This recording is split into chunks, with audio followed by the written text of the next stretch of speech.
Bonjour, c'est Nicolas Elzéar, expert en motivation. Dans cette vidéo, j'aimerais vous parler de ce qui explique que 80% des gens échouent ou abandonnent avant d'atteindre leur objectif, au point d'y renoncer.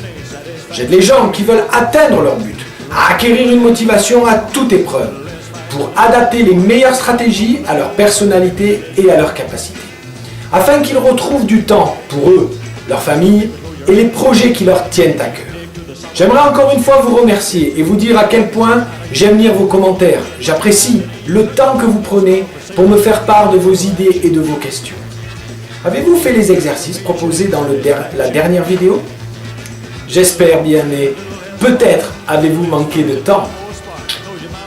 Voyons aujourd'hui ce qui fait que moins de 5% de la population atteint le succès dans les affaires, dans le sport, vivent de leur art ou de leur passion, sont en pleine santé ou sont heureux en amour, maîtrisent leur temps.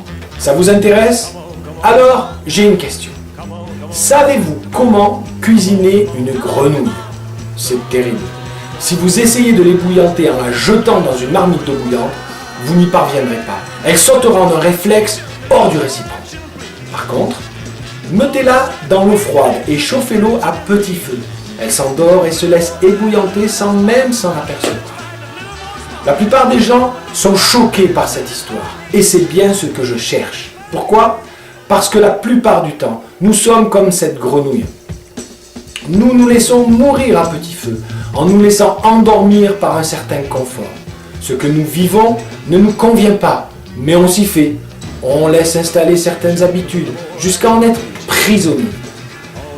Jusqu'à en perdre notre feu sacré, notre envie, nos rêves. Cela m'est arrivé et quand je me suis réveillé, j'avais l'impression d'être passé à côté de ma vie et en même temps d'être coincé de tous côtés par des obligations, des habitudes et une forme de sécurité. Ce n'est pas facile de sortir de notre zone de confort, de faire un bond, un sursaut quand tout nous pousse à nous endormir. C'est vrai finalement, il y a toujours plus malheureux. On a un toit, on arrive à peu près à se nourrir et à se vêtir correctement et même de temps en temps, on peut prendre des vacances. On finit par laisser mourir nos rêves, abandonner nos ambitions et renoncer à nos envies les plus profondes. C'est tellement plus facile de dire « c'est pas possible ». C'est tellement plus confortable de s'éloigner de notre vraie identité et de se conformer à ce que les autres attendent de nous. Ce n'est pas confortable de changer vos habitudes. Faites le test avec moi. Levez-vous et croisez les bras de manière confortable, comme vous avez l'habitude de faire. Vous êtes bien? Ok? Bien. Maintenant, le bras qui est dessous, eh bien, passez-le par-dessus l'autre. Vous ressentez cet inconfort? Gardez la position un moment encore. Prenez le temps de ressentir l'inconfort de cette nouvelle position pendant que je vous parle. Ressentez les tensions de vos épaules, les crispations de vos bras et de votre dos. Bien sûr, ici, c'est un petit inconfort pour un petit changement. Je ne veux pas vous perdre tout de suite quand même. Mais sachez que naturellement, notre cerveau cherche à éviter l'inconfort et à retrouver le plaisir. C'est un des premiers mécanismes psychologiques qui a été mis en évidence, notamment par les recherches de Freud et de Pavlov sur le comportement. Quand vous prenez une décision, une bonne résolution, vous passez par une phase d'enthousiasme, presque d'excitation, où vous vous sentez très motivé pour changer vos habitudes et adopter de nouvelles façons de faire. Mais inévitablement, au bout de quelques temps, vous allez passer par une phase inconfortable, peut-être même très inconfortable. Votre cerveau va trouver alors tout un tas de bonnes raisons et de bonnes excuses pour renoncer à changer et vous priver ainsi d'une vie meilleure et plus belle. C'est ce que vous voulez? Comprenez bien qu'apprendre les meilleures stratégies pour vous libérer du temps ne sert à rien si vous ne les mettez pas en œuvre, si vous renoncez avant d'en avoir tiré les fruits. Il existe 3 moyens afin de traverser cette phase inconfortable. Le premier moyen, pour dépasser l'inconfort du changement, est d'être inspiré par un rêve puissant. Comment croyez-vous que les champions olympiques se motivent, encaissent les heures de souffrance et surmontent les défaites? Ils pensent aux heures d'entraînement et aux épreuves qu'ils devront subir pour y arriver? Non, bien sûr. Ils s'inspirent et se nourrissent de leurs rêves olympiques. Ils se voient sur le podium, ils se visualisent en train de faire la course parfaite ou de vivre une vie de champion olympique. Dans les années 60, les Américains ont 2 longueurs de retard sur les Russes dans la conquête de l'espace. John Fitzgerald Kennedy lance le projet qu'avant les années 70, Un Américain marcherait sur la Lune. Tout le pays s'est mobilisé sur cette vision, mais pas sur le comment ils allaient le faire. Personne ne savait à l'époque. La suite, vous la connaissez. Les Américains sont devenus définitivement les leaders mondiaux de la conquête de l'espace. Pour aujourd'hui, je vous propose de répondre simplement à ces quelques questions. Stoppez la vidéo après chaque question. Répondez et reprenez la lecture. Quelle est votre vision de l'avenir? Cette vision est-elle inspirante? Quelle est votre vie de rêve? Votre journée, votre semaine idéale? En avez-vous une vision précise qui vous procure de l'enthousiasme chaque matin? Vous voulez vous libérer 10 heures par semaine, mais pourquoi faire? À quoi voulez-vous consacrer ces 10 heures de si important? Et qu'est-ce que cela vous ferait de le réaliser? Répondez à ces questions et vous verrez ce que ça fait d'être inspiré. Le deuxième moyen de traverser l'inconfort du changement, c'est de vous construire un environnement qui vous pulse. Prenons un exemple sportif pour changer. J'aime ça. Prenez le meilleur joueur du monde et mettez-le dans un club de foot de 4e zone, où règne un état d'esprit où tout le monde se critique et s'engueule. Que va-t-il se passer? Il ne recevra jamais le ballon, toujours trop loin ou toujours trop en arrière. Les passes qu'il fera seront mal exploitées et il se fera systématiquement engueuler. En peu de temps, il vous dira « Merci les gars, vous êtes bien sympas, mais moi je ne joue plus avec vous ». Son niveau de jeu va baisser. Comme au tennis, si vous jouez contre quelqu'un de moins fort, votre niveau de jeu baisse. A l'inverse, prenez un joueur de 4e zone que vous mettez dans le meilleur club du monde. Il recevra des super ballons, au bon moment, ou au bon endroit. On lui enseignera les bonnes tactiques et les bons exercices pour progresser. Quand il fera des passes, elles seront toujours bien exploitées. Il sera applaudi, il sera encouragé sur le moindre progrès. Que va-t-il se passer? Il va progresser fortement. Il ne sera peut-être pas champion du monde, mais son potentiel sera optimisé.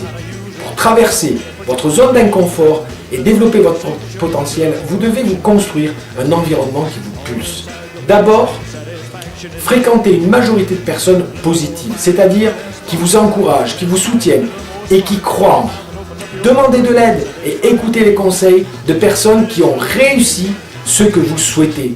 Nous avons tendance à suivre les avis et les conseils de notre entourage, mais souvent, celui-ci rencontre les mêmes problèmes que nous, financièrement, au niveau de la santé, des relations ou de la gestion du temps. Nourrissez votre esprit et écoutez et regardez des contenus à valeur ajoutée. Il existe des milliers de livres, de CD, de DVD pour vous faire gagner du temps. C'est à force de vous imprégner de ces récits que vous adopterez un nouvel état d'esprit. Diminuez votre temps de télévision de une demi-heure ou de 1 heure par jour et investissez dans votre esprit. Profitez de vos temps de trajet pour lire ou écouter des audios. Comme le disait Benjamin Franklin, prenez de l'argent de votre poche et mettez-le dans votre esprit. En retour, votre esprit trouvera des idées pour mettre de l'argent dans votre poche. Enfin, le dernier moyen d'aller au-delà de l'inconfort de tout changement est de pratiquer des rituels du succès. Savez-vous comment on construit un immense palais?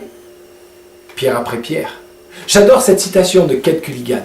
Des actions ordinaires faites régulièrement entraînent des résultats extraordinaires.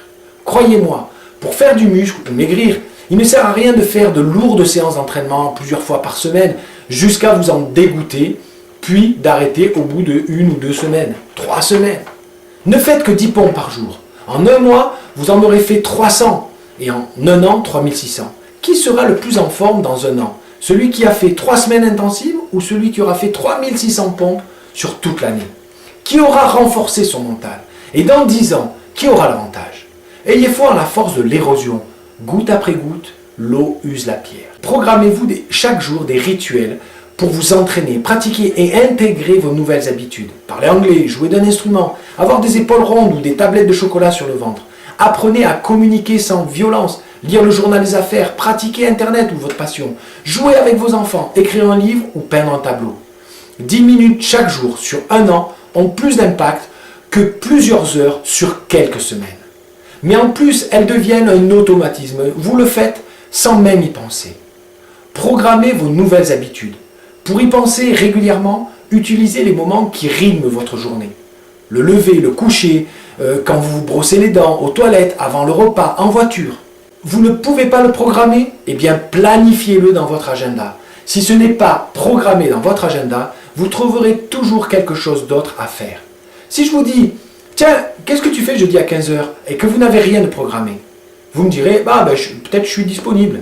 Si vous avez un rendez-vous programmé avec vous-même, vous n'aurez aucun mal à me dire, ah non, là je suis pris, tu as un autre moment? Les rituels sont le meilleur moyen d'agir massivement, régulièrement, pour réussir vos projets les plus ambitieux et même adopter de nouveaux comportements. Jack Canfield, qui est un de mes mentors, dit ceci: si tu ne programmes pas ton succès, tu es en train de programmer ton échec. Programmez-vous des rituels du succès. Si vous avez apprécié cette série de 3 vidéos gratuites, j'ai une bonne nouvelle pour vous.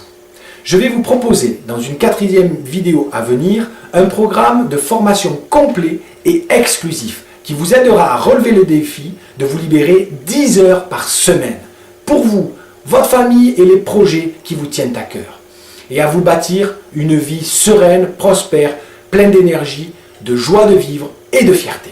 La valeur d'un tel programme est inestimable. En effet, combien cela vaut selon vous de retrouver du temps pour vous, pour votre famille et vos projets qui vous passionnent, ou d'avoir le pouvoir de reprendre votre vie en main, d'être plus serein, d'avoir plus d'énergie et plus de joie? Par contre, ça me ferait plaisir de vous l'offrir pour une somme tout à fait abordable. J'aimerais sincèrement vous remercier de l'intérêt que vous avez porté à ce programme, pour vos commentaires et vos nombreuses questions. Je tiens à vous féliciter, car en vous inscrivant, vous avez pris la décision d'améliorer votre vie et de participer à un monde meilleur. Surveillez votre boîte mail d'ici 2 jours pour avoir tous les détails sur ce programme de formation exclusif. Vous ne le regretterez pas. À bientôt.